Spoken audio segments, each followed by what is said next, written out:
क्या ज़वार मोबाइल की location trace करवाता हुआ रेशम तक पहुंच जाएगा? और क्या आफताब वहाब दुर्रानी को जब पारस के जिंदा होने का बताएगा तो वहाब दुर्रानी पारस को एक बार फिर से अपनाने की कोशिश करेगा? रेशम पारस की नफरत में इस हद तक गिर जाएगी किसी ने सोचा भी नहीं था। जैसे ही behzad के मोबाइल पर पारस की पोस्ट आती है तो behzad बहुत परेशान हो जाता है, साथ ही सब रिश्तेदारों की कॉल्स भी आना शुरू हो जाती हैं। behzad को परेशान देखकर पारस फौरन कहती है कि डैड क्या हुआ, क्या कोई परेशानी है? behzad हारून को कहता है कि पारस की फोटोज किसी ने लीक कर दी हैं। ज़वार जैसे ही ये सुनता है उसके पैरों के नीचे से तो जमीन ही निकल जाती है। ज़वार फौरन परेशानी से अपना मोबाइल देखता है जहां पर साफ नजर आ रहा था कि किसी ने जानबूझकर पारस की पिक्चर्स लीक की हैं। behzad ज़वार के पास आता है और कहता है कि ज़वार अब हम क्या करेंगे? अगर ये बात वहाब दुर्रानी तक पहुंच गई तो वो आराम से नहीं बैठेगा और पूरे माशरे में मेरी इज्जत नीलाम हो जाएगी। पूरी बिजनेस कम्युनिटी मुझ पर थू थू करेगी कि मैंने झूठ बोला। जिस पर ज़वार कहता है कि नहीं सर, आपको परेशान होने की बिल्कुल भी जरूरत नहीं।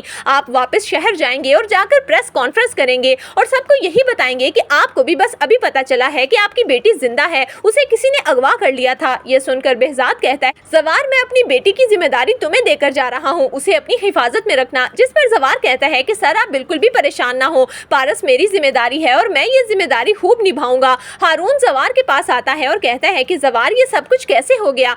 पारस के बारे में तो सवाए इस घर के और किसी को भी मालूम नहीं, तो फिर ये किसने किया? जिस पर ज़वार गुस्से से कहता है कि ये जिसकी भी साजिश है मैं उसे बेनकाब जरूर करूंगा। रेशम जो के पास खड़ी वे सारी बातें सुन रही थी वो काफी परेशान हो जाती है, क्योंकि अगर ज़वार को उसकी सच्चाई का पता चल गया तो वो कभी भी उससे शादी नहीं करेगा। जबकि ज़वार हारून को कहता है कि तुम बिल्कुल ठीक कह रहे हो, इस घर में हमारे अलावा तो और किसी को भी नहीं पता कि पारस मेरे पास है, तो इसका मतलब ये साजिश हम में से ही किसी ने की है। रेशम के पैरों के नीचे से तो जमीन ही निकल जाती है, लेकिन वो अपने आप को काबू में रखते हुए परेशानी का इजहार जाहिर करती है और कहती है कि ये सब कुछ बहुत गलत हुआ, पारस की जान को खतरा हो सकता है। लेकिन ज़वार रेशम को कहता है कि मैं उसे कुछ नहीं होने दूंगा, ये मेरा खुद से वादा है। जबकि दूसरी तरफ आफताब वहाब दुर्रानी को कहता है कि तुमने तो मेरे बाप को मार दिया, लेकिन मेरे बाप ने पारस को नहीं मारा, पारस जो तुम्हारी प्रिंसेस है वो अभी तक जिंदा है। ये सुनकर वहाब तो हैरान होता है और आफताब को कहता है कि ये तुम क्या कह रहे हो? behzad अपनी बेटी के बारे में झूठ क्यों बोलेगा?